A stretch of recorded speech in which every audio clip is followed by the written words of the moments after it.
Lines media Tamil உறவுகளுக்கு வணக்கம். இன்றைய அரசியல் கலன் நிகழ்ச்சிக்கு தங்களை அன்போடு வரவேற்கும். நான் வணக்கம். வணக்கம் சின்ன. இந்த ஓய்வு பெற்ற ஐஏஎஸ் அதிகாரி பாலகிருஷ்ணன் அவர்கள் ஒரு பதிவு போட்டிருக்காரு. அதில் என்னென்னா, யாதும் ஊரே யாவரும் கேளீர் என்று பேசிய இந்தே மண்ணில்தான் எண்ணாயிரம் சமணர்களை கழுவேற்றினான் ஒரு லொடுக்கு பாண்டி அப்படின்னு ஒரு பதிவை ஒன்று போட்டிருக்காரு. இப்போ சமூக வலைதளத்தில் அதுதான் பேசுபொருளாக இருக்கு. அந்த பதிவு யாருக்கு சொல்கிறாரு, அவர் யார், எந்த இடத்துலேருந்து அவர் இதை சொல்கிறாருன்னா, அது வேற என்ன பெரிய இது இருக்கு? யாருக்கு சொல்றாரு? அவருக்கு பிடித்த வாசம் யாதும் ஊரே யாவரும் கேளீர். இங்க திராவிடர்கள் பிரச்சனை இல்லாம இருக்கு, அதிகார மையத்தில் இருக்க முடியுது. இந்த பாலகிருஷ்ணன் ஐஏஎஸ், இந்த பஞ்சாயத்துக்குள்ள போறதுக்கு முன்னாடி பாலகிருஷ்ணன் ஐஏஎஸ் பத்தி சொல்லணும். ஆமா, ஏன்னா இந்த பாலகிருஷ்ணன் ஐஏஎஸ் அப்படிங்கிற ஒரு ஓய்வு பெற்றவர், ஒரிசால பணிபுரிந்தவர். இவர் அடிப்படையில் ஒரு தெலுங்கர் லாபி, தெலுங்கர் அரசியல் அது சார்ந்து இயங்கக்கூடியவர். எல்லா பக்கமும் சுற்றி வருவார். தமிழர்களுடைய பெருமை, தமிழ் மொழியோடைய சிறப்பு. இப்போ நம்ம கூட லகரத்தை சிறப்பாக உச்சரிக்க மாட்டோம், அவங்களாம் லகரத்தை சிறப்பாக உச்சரிப்பாங்க. அப்படி இதெல்லாம் சிறப்பாக பேசுவார். கடைசியில் கொண்டு போய் எங்கே நிறுத்துவார்னா, திராவிட மொழி குடும்பம், திராவிடர்களின் பெருமை, திராவிடத்தின் தாய், திராவிட மொழியிலே தாயை ஆய் அப்படின்னு கூப்பிடுறாங்க. இந்த மாதிரி என்ன வார்த்தைகளை எங்கே சுற்றினாலும் கடைசியில் போய் கேட்டை திராவிடத்தில் கொண்டு போய் மூழ்கடிக்கக்கூடிய ஒரு கேரக்டர். இவர் ஒரிசால அங்கே பணியெல்லாம் முடிஞ்ச பிறகு இங்கே வந்தோடனே இங்கே அதிகார மையங்கள், அப்போ திராவிடர்கள் தானே ஆட்சி, தெலுங்கர்கள் இவங்களுடைய திமுக ஆட்சி தானே நடக்குது. அப்போ இங்கே லாபி பண்ணி உலக தமிழ் ஆராய்ச்சி நிறுவனத்துடைய தலைவராக பணிக்கு சேர்றார். இதுதான் ஐஏஎஸ் பாலகிருஷ்ணனுடைய உலக தமிழ் ஆராய்ச்சி. ஆமாம், அதாவது உலக தமிழ் ஆராய்ச்சி நிறுவனத்துக்கு ஒரு தெலுங்கரை பொறுப்பில் போடுறாங்க அப்படின்னா நீங்கள் அதை யோசிச்சு பாருங்கள். தமிழ்நாட்டில் தமிழர்கள் என்ன லட்சணத்தில் இருக்கும் அப்படிங்கிறது. நம்ம அதுக்காக தெலுங்கர்கள் வாழக்கூடாது, இது பண்ணக்கூடாது, அதெல்லாம் அந்த ஏரியாவுக்குள்ளே போல. தமிழ் மொழி சார்ந்த ஒரு ஆய்வு பணிக்கு, ஒரு நிறுவனத்திற்கு நீங்கள் தமிழர்களை தான் போடணும். இந்து அறநிலைத்துறைக்கு நீங்கள் அந்த பொறுப்புக்கு அந்த பிரிவை சார்ந்தவர்களை தான் போடணும். அதுதான் சரியாக இருக்க முடியும். அப்படிங்கிறது அடிப்படையில் நீங்கள் அங்கே தமிழரை நியமிச்சிருக்கணும். ஆனால் இங்கே என்ன தகுதி வேணும்னா, நமக்கு கொஞ்சம் லாபியாக அதிகார மையத்தோட தொடர்புடையதுக்கு முதல்ல சந்திப்புக்கு இவங்கெல்லாம் வச்சிருக்கிற ட்ரிக்ஸ் என்னென்னா, ஒரு புத்தகத்தை எழுதுற எவனாவது மண்டபத்தில் எழுதி கொடுக்குறது, அல்லது இவர்களை எதாவது 4 இதை உருட்டி எழுதி அதில் ஒரு பேரை போட்டுட்டு போய் பார்த்து புத்தகத்தை சந்திப்பு நடத்தினோன்னு கொடுத்துட்டு ஒரு ஃபோட்டோ எடுத்துக்கிடுறது. அதை வச்சுட்டு அதுக்கப்புறம் லாபி பண்ணி ஒரு பதவி வாங்கிடுறது. இதுதான் இவர்களுடைய வேலை. அப்படி பதவி வாங்கியவர் தான் இந்த பாலகிருஷ்ணன் ஐஏஎஸ். ஏற்கனவே இவர் ஒரு பல பேட்டிகள் இந்த மாதிரி சர்ச்சைகளை கிளப்பி விட்டுக்கிட்டே இருப்பார். பல பேட்டி அது முன்னாடிலாம் தெரியாது. இப்போ அவர் தெலுங்கர்னு தெரிஞ்ச பிறகு கடுமையாக எல்லாரும் விமர்சிக்க ஆரம்பிக்கிறாங்க. முன்னாடி எல்லாம் ஆய்வு பணி, கீழடி, இந்த கீழடியை தூக்கிட்டு கொஞ்சம் பேர் சுற்றினாங்க இல்லை, அவங்க முக்கால்வாசி பேர் தமிழர் இல்லை. அதில் முக்கியமானவர் சு வெங்கடேசன் இவருடைய பாலிடிக்ஸுக்கெல்லாம் அப்பா. அவர் வேற ரேஞ்சி. அவர் என்ன பண்ணுவார்னா, கீழடிங்கிற ஒரு பூமா இதுன்னு டகால்னு போயிட்டு உடனே சாமியாடிகள் வேஷத்தில் இவன் தான் நம்மால் தான் தெரியுமில்ல, எது இவனுக்கு வீக்னஸ் எதுன்னு தெரியுமில்ல, அங்கேருந்து பிடிமண்ணெல்லாம் எடுத்துகிட்டு காமராஜர் அரங்கத்தில் வச்சு தமிழர்களுக்கான மாநாட்டெலாம் நடத்தி கடைசியில் ஜெயிச்சு அதை வச்சு ஜெயிச்சுட்டு போய் நாடாளுமன்றத்தில் போய் திராவிட நாகரிகம்னு பேசினவர். அதே கேரக்டர் தான். இங்கே தமிழ் நாகரிகன்னு சொன்னால் இங்கே ஒர்க் அவுட் ஆகும், அது மக்களுக்கு கனெக்ட் ஆகும். அங்கே நாடாளுமன்றத்தில் பேசும்போது எதுக்கு அப்படி கனெக்ட் ஆகணும்? திராவிட நீங்க இவ்வளவு நாள் எங்களை ஏமாத்தி அங்க பதிவு பண்ணி வச்சிருக்கீங்க, இன்னைக்கும் நாங்க அதை விட்டுக்கிட்டே இருக்கணுமா? இதைத்தான் கேள்விக்குள்ளாக்கணும். இவ்வளவு நாள் மாடல் அப்படி ஒரு வெங்காய மாடலே கிடையாது. திராவிடம்ங்கிற ஒரு வெங்காயம் இல்லைங்கிறோம், அப்புறம் திராவிடியன் மாடல்னா அப்போ என்னென்னா, இவர்களுக்கு தமிழர்னு சொல்ல முடியாது.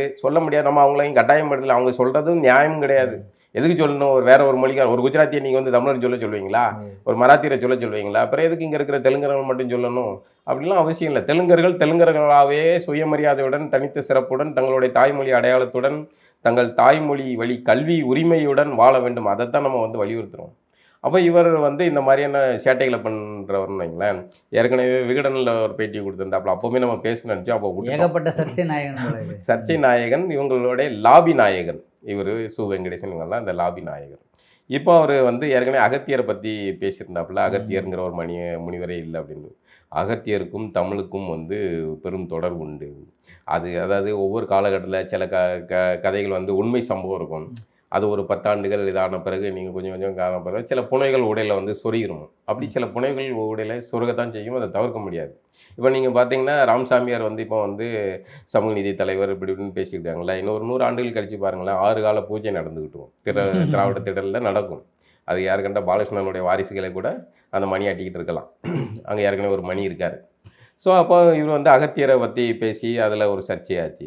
இப்போ இவர் பேசின இந்த இது இருக்குல்ல, இந்த வாசகம் யாதும் ஊரே யாவரும் கேளீர்னு சொன்ன இந்த மண்ணில் 8000 சமணர்களை கழுவில் ஏற்றினான் ஒரு லொடுக்கு பாண்டி. இந்த 8000 சமணர்களை கழுவில் ஏற்றினான் அப்படிங்கிறது வந்து நீண்ட காலமாக வந்து திராவிட கூட்டம் வந்து வைக்கிற குற்றச்சாட்டு, அல்லது சைவத்தை எதிர்க்கக்கூடியவர்கள் வைக்கிற குற்றச்சாட்டு சமணர்கள் தரப்பில். ஆனால் அதுக்கு முழுமையான ஆதாரமோ தரவுகளோ அந்த மாதிரி இல்லை. பெரிய புராணத்தில் ஒரு வாசகம் வந்துட்டு போகுது அப்படின்னு சொல்கிறாங்க.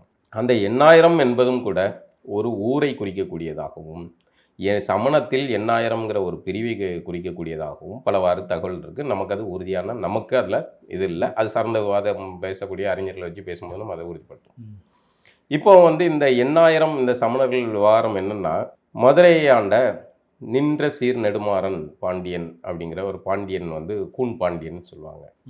அந்த அரசி மங்கையர்க்கரசி அம்மா வந்து சைவத்தை தழுவக்கூடியவங்க. அமைச்சர் குலச்சிறை நாயனார் வந்து அவரும் சைவத்தை இது பண்ணக்கூடியவர். அப்போ மன்னர் இப்படி சமணத்தை தழுவியிருக்காரு அப்படிங்கிற வருத்தம் அவங்களுக்குள்ள இருக்கும். இப்போ நம்ம வீட்டில் நம்ம வந்து நான் தெய்வ பிள்ளையாக இருக்கேன், இல்லை நான் சைவத்தை வணங்குறேன் அப்படின்னா மற்றவங்க குடும்பத்தில் காலங்காலமாக ஒரு வழிபாட்டை வச்சுருப்பாங்கல்ல. இந்த பிள்ளை இப்படி போயிட்ட அவனுக்கு நல்ல புத்தியை கொடுன்னு சொல்ல மாட்டாங்களா, அது மாதிரி சொல்லி இவர் மனம் மாறுறதுக்காக இருக்காங்க. அந்த சமயத்தில் இவருக்கு ஒரு வெப்ப நோய் வருது மன்னனுக்கு. அந்த வெப்ப நோயை சரி பண்ணுறதுக்கு சமணர், அவர் மன்னர்னா அங்கே 4 பெரும்புலவர்கள் இருப்பாங்க, அமைச்சர்கள் இருப்பாங்க, வைத்தியர்கள் இருப்பாங்க, அவங்களால சரி பண்ண முடியலை. அப்போது அந்த சமயம் ஞானசம்பந்தர் அங்கே வர்றாரு. அரசியாருடைய அழைப்பின் பேரில் அரண்மனைக்கு வர்றாரு. ஞானசம்பந்தர் அங்கே மதுரை ஆதீனத்தில் அந்த மடத்தில் தங்க வைக்கப்பட்டப்போ சமணர்கள் வந்து சைவர்களை வந்து கடுமையாக வெறுக்கிறாங்க. அப்படி வந்த ஞானசம்பந்தர் மீது அங்கே வந்து நெருப்பு வைக்கிறாங்க. இதெல்லாம் நடக்குது. அதில் வந்து அவர் உயிர் தப்பி வெளியே வர்றாரு, அரண்மனைக்கு வர்றாரு. மன்னனுடைய வெக்கை நோய், அந்த வெப்ப நோய் வயிற்றில் இருந்த அந்த நோயை வந்து திருநீற்று பதிகம் பாடி குணப்படுத்துகிறார். அப்போ நம்ம முன்னாடி ஒருத்தர் வந்து இதை செஞ்சு காட்டும்போது இன்னொருத்தங்களால் செய்ய முடியாத போது ஒருத்தவங்க செய்யும்போது இவங்களுக்கு சக்தி இருக்குது அப்படின்னு மன்னன் வந்து மனம் மாறுறான். அதனால் அவன் வந்து சைவத்தை தழுவுறான். இப்போது எல்லா காலமுமே வந்து அரசன் எவ்வளியோ அதன் வழியே தான் குடிகளும் இருப்பாங்க, மன்னன் எவ்வளியோ அப்படி தான் மக்களும் அப்படின்ட்டு. அப்போ மன்னர்கள்லாம் வந்து தங்களுக்கு திடீர்னு இந்த மன்னர்களுக்கு வந்து ஒரு ஒரு மதத்தை பின்பற்றணும்னு தோணும். உடனே அப்போ நாள்லேருந்து இந்த மதத்தை முக்கியத்துவம் வரும்ல, இந்த ஆட்சி மாற்றம் மாதிரி தான். நேற்று வரைக்கும் சுற்றி சுற்றி கலைஞர் நூற்றாண்டு, கலைஞர் டாஸ்மாக்குன்ட்டு சுற்றி இருந்துச்சு இல்லை, இப்போ மாறுது இல்லை. அது டிவிக்கு வந்தோடனே டிவிக்கோடைய முகம் விஜய் போஸ்ட். இப்போ நேற்று வரைக்கும் வந்து மக்கள் நீதி மையம் கொடி வச்சுட்டு சுற்றிட்டு இருந்தாப்புல எனக்கு தெரிஞ்ச ஒருத்தர். இப்போ டக்குனு அதை கலட்டிட்டாப்புல டிவிக்கு கொடி சுற்றிக்கிட்டு இருக்கு. அதிகாரத்தில் யார் இருக்காங்களோ அதுக்கேற்றாப்புல மாறுறதுன்னு ஒன்று இருக்குல்ல, அப்படி மாறக்கூடிய சூழல் தானே. இந்த மன்னனும் வந்து பின்னாடி மாறுறாப்புல. அப்போ வந்து சமணர்கள் வந்து அந்த சமயத்தில் சம்பந்தர் கூட அனல்வாதம் புனல்வாதம் அப்படின்னு ஒரு வாதத்துக்கு கூப்பிடுறாங்க. இந்த வாதத்தில் நாங்கள் தோற்றால் நாங்கள் கழுவேறுகிறோம் அப்படிங்கிற மாதிரி அவர்கள் சொன்னதாக இது இருக்குது. இந்த 2 வாதம், அனல்வாதத்தில் நெருப்பில் போடுறது, இந்த ஓலைச்சுவடிகள் பதிகம் எழுதின ஓலைச்சுவடிகள் போடுவது, அவர்கள் தரப்பு ஒன்று எழுதி போடுவது, அதில் வந்து ஞானசம்பந்தர் வெற்றி பெறார். அதே மாதிரி புனல்வாதத்துலேயும் அதை நீரில் வந்து போடுறது, அதுலேயும் வெற்றி பெறார். அவர்கள் அடித்து போன ஓலைச்சுவடி போட்டதெல்லாம் போயிடுது. அப்போது அதில் தோற்று போனோடனே அவர்கள் வந்து ஒன்று கழுவி ஏறி இருக்கலாம், இல்லை அதெல்லாம் அது நமக்கு தெரில, அதை பற்றி பெரிய இதாக இல்லை, முழுமையான ஆய்வாக இல்லை. அதை வந்து செங்குட்டுவன் அப்படிங்கிற ஆய்வாளர் நிறைய பேர் வந்து அதை மறுக்கிறாங்க, அப்படி எந்த சம்பவம் நடக்கல, அது வந்து கற்பனையாக சொல்லப்பட்டது அப்படின்னு. அப்போது இதில் நம்ம இது கவனிக்க வேண்டியது, இது ஒரு முன்கதை சுருக்கம் தான். இதில் நம்ம கவனிக்க வேண்டியது பாலகிருஷ்ணன் ஐஏஎஸோடைய இந்த பதிவில் இருக்கிற அந்த லொடுக்கு பாண்டி அப்படிங்கிற வார்த்தை மிக மிக முக்கியமானது. பாலகிருஷ்ணனுடைய அந்த விஜயநகரத்தின் அந்த வன்ம புத்தி வந்து இந்த இடத்துல வெளிப்படுறதா தெரியுது. நீங்கள் இதே மாதிரி வேற ஒரு மன்னரை, நாயக்க மன்னர்கள் இருக்காங்க, விஜயநகரத்து மன்னர்கள் இருக்காங்க. இப்போ திருமலை நாயக்கர் இருக்கார். அவர் ஆட்சியில் வர்ணாசிரமம் தலைத்து இருந்து ஆடியது, கொடுமைகள் நடந்தது, ஏகப்பட்ட குற்றச்சாட்டுகள்லாம் உண்டு. தரவுல நம்ம சொல்கிறத விட சுபவீர பாண்டியன்ட்ட கேட்டால், சுபவீட்ட கேட்டால் நிறைய பேசுவார். ஏன்னா அவர் முன்னாடி இருந்தப்போ அவர் நிறைய பேசியிருக்கார். திருமலை நாயக்கன் குறித்தோ நாயக்க மன்னர்கள் காலத்தில் எப்படி வந்து வர்ணாசிர கொடூரம் நடந்தது அப்படிங்கிற குறித்தெல்லாம் பேசியிருக்கிறார்கள். இதையெல்லாம் இப்படி எழுதி அந்த லொடுக்கு பாண்டிங்கிற வார்த்தைக்கு பக்கத்தில் அந்த இதை சேர்த்து இப்படி எழுத முடியுமா, இவர் எழுதுவாரா? நின்ற சீர் நெடுமாறன் இவர் வந்து வெறும் மன்னர் மட்டும் இல்லை, அவர் வந்து இப்போ 63 நாயன்மார்களில் ஒருவர் அவர். ஆக சைவ மதத்தின் ஒரு அங்கமாகவும் இருக்கக்கூடிய, அடையாளப்படுத்தக்கூடிய இதாகவும் இருக்கக்கூடிய பெயர் அது. அப்போ அதை வந்து லொடுக்கு பாண்டி அப்படின்னு பாலாவ படத்தில் வர்ற கருணாசு கேரக்டரை வந்து நீங்கள் இதில் வந்து சேர்த்து போடுறீங்க அப்படின்னா, இதுக்கு பின்னாடி இருப்பது முழுக்க முழுக்க பாலகிருஷ்ணன் ஐஏஎஸ் உடைய தெலுங்கு வன்ம புத்தி. இதுதான் அதை நம்ம வந்து அதை அப்படி தான் புரிஞ்சுக்கிட முடியும். லொடுக்கு பாண்டின்னு சொல்கிறது என்ன அவ்வளோ வன்மமா அவர் சொல்கிறது? கண்டிப்பாக. இப்போ பாண்டிய வந்து நீங்கள் பாண்டிய மண் எதில் நீங்கள் யாரை எதோட ஒப்பிடுறீங்க அப்படிங்கிறது இருக்குல்ல. லொடுக்கு பாண்டி கேரக்டர் என்ன? இதில் வந்து வெறுமனே அவருக்கு வந்து கூன் பாண்டி அவருடைய உடல் உருவ கேலி செய்கிறாரு. இது லொடுக்கு பாண்டிங்கிற வார்த்தையில் அந்த கேரக்டரோட இது என்னது, அதை இங்கே ஒன்று ஒப்பிடும்போது உருவ கேலி செய்வது, ஒருத்தருடைய உடல் ஊனத்தை எள்ளி நகையாடுவது தான் இந்த இதில் இருக்கிற வன்ம புத்தி. இவர்களுடைய எல்லா வேலையும் பாருங்கள், எல்லா உரையாடல் எல்லாமே பேசுவாங்க. கடைசியில் வந்து திராவிட மொழி, திராவிட இனம், திராவிட மொழி குடும்பம், தமிழுடைய பெருமையை ஃபுல்லாக பேசி கடைசியாக வந்து அதுக்கு திராவிடத்தில். இப்போ இவருடைய இந்த மாதிரியான ஒரு தெலுங்கு இதை பிடித்தவர், அவருக்கு வந்து தமிழர்னு சொல்ல முடியாது. அப்போது அதை கொண்டு போய் திராவிடத்தில் கொண்டு போய் சேர்க்கறது. அகத்தியர் இல்லைன்னா அகத்தியர் இருக்காரு அப்படின்னா இல்லை அப்படிங்கிறதுக்கு, அகத்தியர் இருக்காருங்கிறதுக்கு அவ்வளோ சான்று. நீங்கள் சொல்கிற இந்த குற்றச்சாட்டுகளோட தெலுங்கர்கள் ஏன் இவ்வளோ வன்மத்தோடு தமிழர்கள் மீது இருக்கணும்?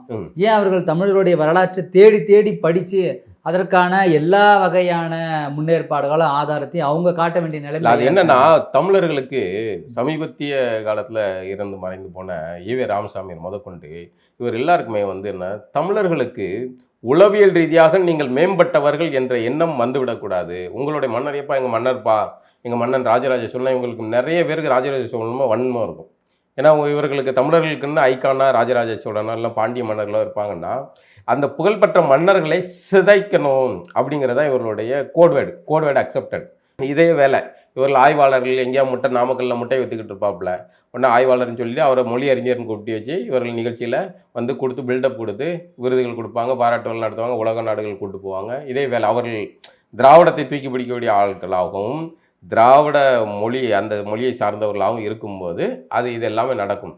இதே மாதிரி தான் அந்த வேல்சாமின்னு ஒரு கேரக்டர், அவருக்கும் இதே வேலை தான். தமிழ் மன்னர்களை இழிவுபடுத்துவது, இதே வேலையை செஞ்சுக்கிட்டே இருக்காங்க. இது காலங்காலமாக செஞ்சுக்கிட்டு இருக்காங்க. அதில் இவர் ஐஏஎஸ், அதுவும் வெறுமனே இவர் சாதாரண ஆள் கிடையாது. உலகத் தமிழ் ஆராய்ச்சி நிறுவனத்துடைய தலைவராக பொறுப்பு வகித்தவர். இப்போ அவர் அந்த விஜய் ஆட்சி மாறின உடனே, திமுக ஆட்சியால் நியமிக்கப்பட்டவர், விஜய் ஆட்சி வந்த உடனே மறுநாளே ராஜினாமா பண்ணிட்டதாக தகவல், அது உறுதிப்படுத்தலை, வெளிப்படையாக அறிவிக்கப்படலைன்னு நினைக்கிறேன். அப்போ அந்த மாதிரியான ஒரு கேரக்டர் இப்படி ஒரு எழுதுறாருன்னா, இவர் தமிழர்களுடைய வரலாற்று துன்பங்களையும் அந்த பெருமைகளையும் எப்படி மீட்டெடுத்திருப்பாரு அப்படின்னு நீங்கள் யோசிக்கணும். அப்போ ஆரம்பத்திலே நீங்கள் வந்து விட்ட தவறாக இருக்குல்ல, ஒரு தெலுங்கரை நீங்கள் தெலுங்கர் ஆராய்ச்சி தமிழ்நாட்டில் இருக்க தெலுங்கு ஆராய்ச்சி நிறுவனத்துக்குன்னு நீங்கள் அவருக்கு பொறுப்பு கொடுங்க, நியாயம் பாராட்டலாது. அவன்ப்பா தமிழ்நாட்டில் இத்தனை நூற்றாண்டுகளாக இருக்காங்க தெலுங்கர்கள், அவர்களுடைய மொழி சார்ந்த ஆய்வும் தேவைப்படுது. இங்கே உள்ள மொழி இருக்கும்ல, ஆந்திராவில் ஒரு மாதிரியான தெலுங்கு பேசுவாங்க, இங்கே ஒருத்தர் இருப்பாங்க, அவர்களுடைய மொழி கலாச்சாரம் அது சம்மந்தமான ஆய்வுகளுக்கு ஒரு இது தேவை, துறை தேவை அப்படின்னா அது நியாயமானது கோரிக்கை, நியாயமான கோரிக்கை. அதுக்கு பாலகிருஷ்ணன் ஐஏஎஸை போடுங்க, வெங்கடேசனை போடுங்க, வேல்சாமியை போடுங்க, யார் வேணான்னா. தமிழ் ஆய்வு நிறுவனத்துக்கு எப்படி நீங்கள் ஒரு தெலுங்கரை போடுவீங்க அப்படிங்கிற கேள்வி அன்னைக்கு எழுப்பாமல் விட்டதோடைய விளைவு, அவரை விட ஸ்காலர்ஸ் இருக்காங்க, ஆனால் இவர் ஓய்வு பெற்ற ஐஏஎஸ் அப்படிங்கிற ஒரே காரணத்துக்காக தூக்கி அந்த பதவியில் கொண்டு வந்து போட்டாங்க. அப்போ கேட்குறதுக்கு நாதி இல்லாத இனம், அந்த நாதி இல்லாத இனங்கிறனால இப்படி இஷ்டத்துக்கு ஆடிக்கிட்டு இருக்காங்க. நியாயப்படி இதை தமிழர்கள் அனைவரும் பாலகிருஷ்ணன் ஐஏஎஸை கண்டிக்க வேண்டும்.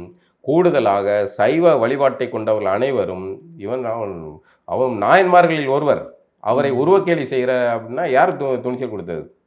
ஆண்டாளை குறித்து வைரமுத்து எழுதிய போது அவ்வளோ கொந்தளித்தவர்கள்ல, இதையும் வந்து வேடிக்கை பார்க்கக்கூடாது என்பதையும் கோரிக்கையாக வைத்திருக்கிறோம். பாலகிருஷ்ணன் ஐஏஎஸ் அவர்கள் தன்னுடைய பதிவுக்கு மன்னிப்பு கேட்க வேண்டும். முதல்ல உங்களுக்கு வந்து நீங்கள் உங்களுடைய இருக்க வேண்டிய இடத்தில் நீங்கள் இருந்து கொள்ள வேண்டும். மீண்டும் நிகழ்வு சந்திப்போம்ண்ணா. நன்றி.